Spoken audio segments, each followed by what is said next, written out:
डोटासरा की असली चुनौती ये है कि वे खुद को गहलोत की छाया से अलग साबित करें। इस चक्कर में 2-3 बार पदाधिकारियों की सूचियां भी जारी हुई। जब जिलाध्यक्ष ही गुटों में बढ़ जाएंगे, सवाल यह है कि मदन राठौड़ अपनी टीम बनाएंगे या फिर भजनलाल सरकार के प्रवक्ता बनकर ही काम करेंगे। सत्ता से उतरकर गहलोत और पायलट गुट संगठन में भी वही रस्साकस्सी दोहरा रहे हैं। उन्होंने अपने कार्यकाल में एक ऐसा वफादार कैडर तैयार किया है। नमस्कार, मैं रामगोपाल जाट और आप देख रहे हैं सियासी भारत। राजस्थान के सियासी दलों में इन दिनों भारी तकलीफों का दौर चल रहा है। सत्ताधारी भाजपा में पदाधिकारी सूचियों का बार बार फर्जीवाड़ा हो रहा है, तो कांग्रेस में जिलाध्यक्षों के लिए सिर्फ उठबल चल रहा है। तीसरा मोर्चा हनुमान बेनीवाल तक सीमित हो गया है, जबकि दक्षिण की भारत आदिवासी पार्टी के 4 विधायक हैं और संख्या के लिहाज से तीसरा सबसे बड़ा दल है। लेकिन इस पार्टी के संगठन का कहीं पर अता पता नहीं है। आरएलपी ने बीकानेर में बड़ी रैली करके पश्चिमी राजस्थान में फिर अपनी पकड़ साबित कर दी। फिर भी हनुमान बेनीवाल बाकी राज्यों को छूना नहीं चाहते हैं।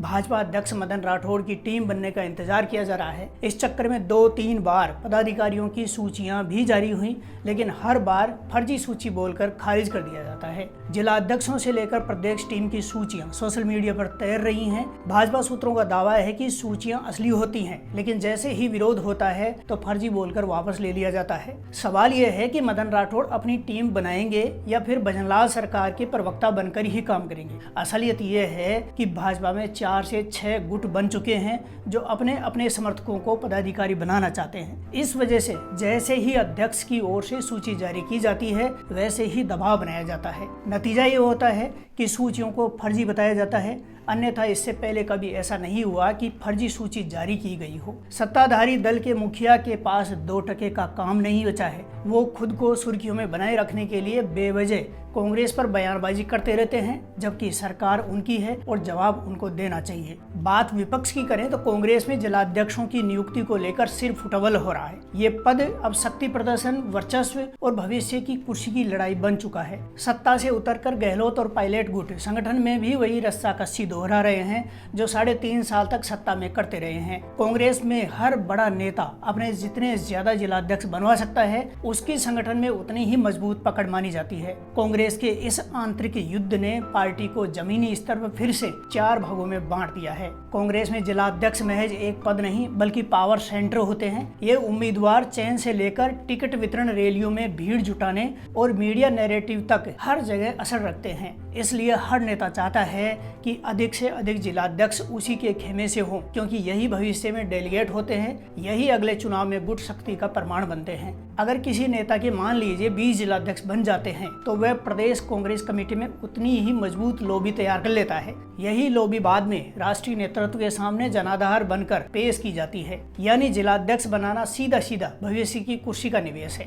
अशोक गहलोत भले अब मुख्यमंत्री न हो, लेकिन संगठनात्मक पकड़ और कार्यकर्ताओं के नेटवर्क में अब भी भारी बताए जाते हैं। उन्होंने अपने कार्यकाल में एक ऐसा वफादार कैडर तैयार किया है जो सिर्फ आदेश पर चलता है। गहलोत खेमे के कई विधायक और ब्लॉक अध्यक्ष आज भी उसी सिस्टम से जुड़े हैं। हालांकि उनको अब 2 तरफा सीधी टक्कर मिल रही है। सचिन पायलट अपने जिलाध्यक्ष बनाना चाहते हैं तो 2020 में गहलोत द्वारा अध्यक्ष बनाए गए गोविंद सिंह डोटासरा भी अपना कैडर तैयार करने में जुटे हुए हैं। हालांकि राजनीतिक चालबाजियों में गहलोत का कोई मुकाबला नहीं है। इसी को ध्यान में रखकर गहलोत ने पिछले दिनों बयान जारी किया था कि कोई भी नेता नेशनल ऑब्जर्वर्स को फोन करके अपने जिलाध्यक्ष बनाने का दबाव नहीं डाले। असल में गहलोत ऊपर से आदेश करते हैं, जबकि राज्य स्तरीय नेता अपने अपने जिलों में लॉबिंग करते हैं। इसके चलते ऑब्जर्वर्स पर दबाव बनाया जाता है। सचिन पायलट की ताकत युवाओं और संगठन की ऊर्जावान परत में है, लेकिन उनकी मुश्किल ये है कि उनका समर्थन भावनात्मक ज्यादा और संगठनात्मक अब भी काफी कम दिखाई पड़ता है। वे दिल्ली दरबार में भले ही लोकप्रिय हों, पर जमीनी नेटवर्क में गहलोत के मुकाबले कमजोर दिखाई दे रहे हैं। अगर जिलाध्यक्षों की नियुक्ति में गहलोत गुट 60-65% पद हासिल कर लेता है तो पायलट का भविष्य फिर से संघर्ष के मोड़ में चला जाएगा, जैसा 2020 में था। लेकिन अगर आधे जिले भी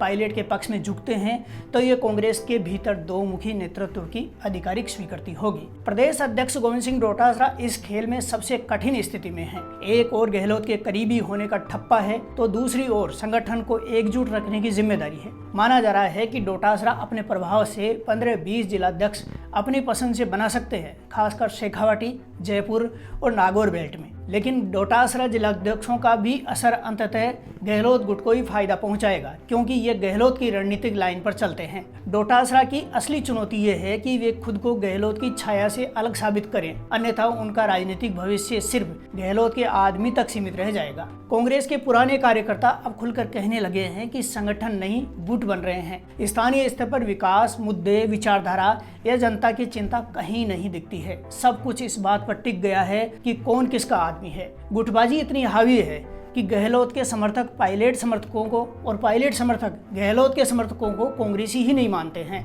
पायलट की जुलाई 2020 और गहलोत की सितंबर 2022 की बगावत ने कांग्रेस को पूरी तरह से बांट दिया है। कांग्रेस की इस गुटबाजी का असर आने वाले निकाय चुनाव, पंचायत चुनाव और अगले विधानसभा चुनाव में साफ तौर पर दिखाई देगा। जब जिलाध्यक्ष ही गुटों में बढ़ जाएंगे तो जनता के मुद्दे कौन उठाएगा? संगठन की असली ताकत तो वहीं खत्म हो जाएगी। इसलिए राजस्थान कांग्रेस आज उस मोड़ पर खड़ी है जहां हर नेता अगला मुख्यमंत्री बनने का सपना देख रहा है, लेकिन किसी को मजबूत संगठन बनाने की फिक्र नहीं है। गहलोत और पायलट दोनों ये भूल जाते हैं कि जनता का भरोसा अब वफादारी नहीं, प्रदर्शन पर टिकता है। लेकिन कांग्रेस का आधार ही वफादारियों की बदौलत है। फिर नए नेता सीखें तो क्या सीखें? जिलाध्यक्षों की ये लड़ाई पार्टी के भविष्य की बुनियाद तय करेगी। अगर ये संघर्ष समझदारी से नहीं सुलझाया गया तो राजस्थान में कांग्रेस का संगठन आने वाले चुनाव में फिर से गुटों का शिकार बन जाएगा, जहां नेता जीतेंगे पर पार्टी हारेगी। कांग्रेस की इस सिर्फ टवल में सत्ताधारी पार्टी भाजपा को शांति से शासन करने में मजा आ रहा है, तो आरएलपी जैसे दल फिर से उठ खड़े होकर तीसरी शक्ति बनने की तैयारी में जुटे हुए हैं।